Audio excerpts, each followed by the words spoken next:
الحمد للہ رب العالمین والعاقبۃ للمتقین والصلاۃ والسلام علی خاتم الانبیاء والمرسلین۔ یہ ٹھیک ہے کہ حضرت امام حسین رضی اللہ تعالیٰ عنہ یزید پر ظاہری فتح حاصل نہ کر سکے، عمرو بن سعد کی فوجوں کو شکست نہ دے سکے اور شمر کے دستے جفا کو نہ روک سکے، لیکن حقیقت شناس نگاہیں دیکھتی ہیں کہ اصل فتح کس کو حاصل ہوئی، حقیقی کامیابی سے کون ہمکنار ہوا۔ یزید نے تلواروں کی چمک سے انسانی جسموں پر حکومت کی، مگر علی کا شیر تسلیم و رضا کی روحانی قوت سے انسانوں کے دلوں پر آج تک حکومت کر رہا ہے۔ اور یہ بھی ٹھیک ہے کہ اس کے سامنے اس کے جوان بیٹے کی لاش پر گھوڑے دوڑائے اور اس کی معصوم لخت جگر نے اس کی جولی میں دم توڑا اور پھر اس کا اپنا سر بھی نیزے پر چڑھ گیا، اور دنیا والوں نے آل مصطفیٰ کے 9 نہالوں کو میدان کربلا میں خاک و خون میں تڑپتے دیکھا، مگر دنیا والوں کو ابھی یہ دیکھنا باقی تھا کہ خدائی طاقت کی خاموش تلوار جب ظالم انسانوں کے سروں پر چمکتی ہے تو پھر ان کا نام و نشان مٹا دیتی ہے۔ چنانچہ مختار ثقفی، جو کہ کسی سلطنت کا بادشاہ نہ تھا، کسی مملکت کا حکمران نہیں تھا، اس کے پاس کوئی طاقت و فوج نہیں تھی، نہایت بے سر و سامانی کے عالم میں حضرت امام حسین رضی اللہ تعالیٰ عنہ کی حمایت میں اٹھتا ہے، اور پھر قدرت اس کا ساتھ دے کر اس ایک معمولی سے انسان کو کوفہ کا حاکم بنا دیتی ہے۔ مختار ثقفی نے کوفہ کے حاکم بننے کے بعد جو پہلا حکم جاری کیا وہ یہ تھا کہ جس کے گھر میں بھی قاتلان حسین کی نشاندہی ہوئی، جس نے بھی ان ظالموں کو پناہ دی، اس کے مکان کی بنیادیں تک اکھیڑ دی جائیں گی اور پناہ دینے والے کے بال بچوں کو تہہ تیغ کر دیا جائے گا۔ خدا کی شان بے نیازی کا تماشا تو دیکھو کہ آج سے کچھ زمانہ پہلے جس کوفہ میں ابن زیاد نے یہ اعلان کروایا تھا کہ جس گھر سے حضرت مسلم اور اس کے بچوں کی اطلاع ملی اس گھر کو مسمار کر دیا جائے گا، اور آج اسی کوفہ میں مختار ثقفی کا یہ اعلان ہوتا ہے جس نے بھی قاتلان حسین کو پناہ دی اس کی گردن اڑا دی جائے گی۔ وہ کوفہ والے جنہوں نے امام پاک سے دھوکہ کیا، دغا بازی، بے وفائی کی، نہیں بے ایمانی کی، آج مختار کے اس خوفناک اعلان سے کانپ گئے اور میدان کربلا میں ظلم و ستم کرنے والے پہاڑوں میں اور جنگلوں میں چھپنے لگے، مگر شاید وہ نہیں جانتے تھے قہر الہی جب کروٹ لیتا ہے تو پھر قوم لوط کو صفحاتی سے مٹا دیتا ہے، بستیوں کی بستیاں اجاڑ دیتا ہے۔ مختار کی فوج نے ہر طرف سے تلاش شروع کر دی، پھر کسی کو کسی تہہ خانے سے، کسی کو جنگل سے پکڑ کر شام سے پہلے تمام قاتلان حسین کو مختار ثقفی کے سامنے حاضر کر دیا۔ عمرو بن سعد کو دیکھ کر مختار کی آنکھوں میں خون اتر آیا اور گرج کر بولا، اے دنیا کے کتے، بتا تجھے کون سی سزا دوں جس سے میری اور مسلمانوں کے دلوں کی وہ آگ ٹھنڈی ہو جائے جو تیرے ناپاک ہاتھوں سے کربلا کے میدان میں لگائے گی۔ عمرو بن سعد نے ہاتھ جوڑ کر التجا کی، میں بے قصور ہوں، میں یزید اور ابن زیاد کے حکم کے آگے مجبور تھا، مجھ پر رحم کرو۔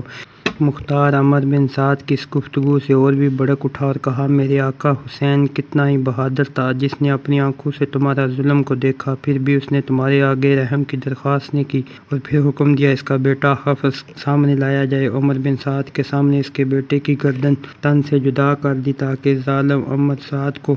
معلوم ہو جائے کہ اکبر کی لاش کو تڑپتا دیکھ کر حضرت امام حسین کے دل پر کیا گزری ہوگی۔ حکم کی تعمیل کی گئی اور عمر بن سعد کے بیٹے حفص کی لاش اس کی آنکھوں کے سامنے تڑپنے لگی۔ عمر بن سعد نے رحم کی اپیل کی، جلاد نے تلوار سے اس کا سر بھی اڑا دیا۔ عمر بن سعد کو اس ظلم و ستم کی سزا دینے کے بعد مختار نے شمر سے کہا، کیا تو ہی وہ بدبخت انسان ہے جس نے نواسہ رسول کی چھاتی پر چڑھ کر گلے پر خنجر چلایا؟ اٹھ اور میرے آگے وہ پلیت ہاتھ کر جس سے تو نے خنجر اٹھایا۔ شمر رونے لگا، کہنے لگا، مجھے عمر بن سعد نے مجبور کیا۔ مختار نے ڈانٹ کر کہا، تجھے شرم نہیں آتی؟ فاطمہ کے لال نے تو مسکرا کر جان دے دی اور تو چلا رہا ہے، آگے کر وہ ہاتھ۔ شمر نے پھر وہ درخواست کی کہ میں اس وقت بہت پیاسا ہوں، 2 گھونٹ پانی پلا دو۔ مختار نے پھر کہا، اے ذلیل کتے، کیا تو نے جگر گوشہ بطول کو خنجر چلانے سے پہلے پانی پلایا تھا جو آج مجھ سے پانی مانگ رہا ہے؟ شمر نے ہاتھ آگے کیا، مختار نے تلوار مار دی اور شمر کے دونوں ہاتھ زمین پر تھے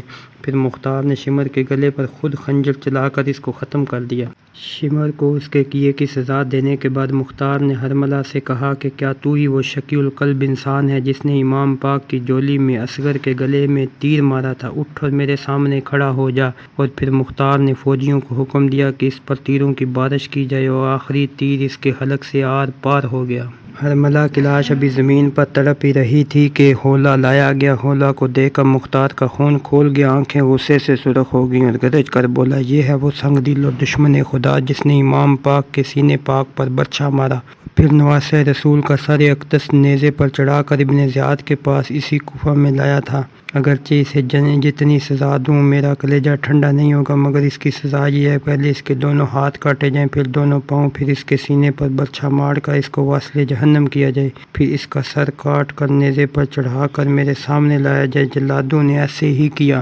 ابن زیاد یہ خونی کھیل کھیل کر اور چمنستان فاطمہ کے ہری بھری شاخوں کو کاٹ کر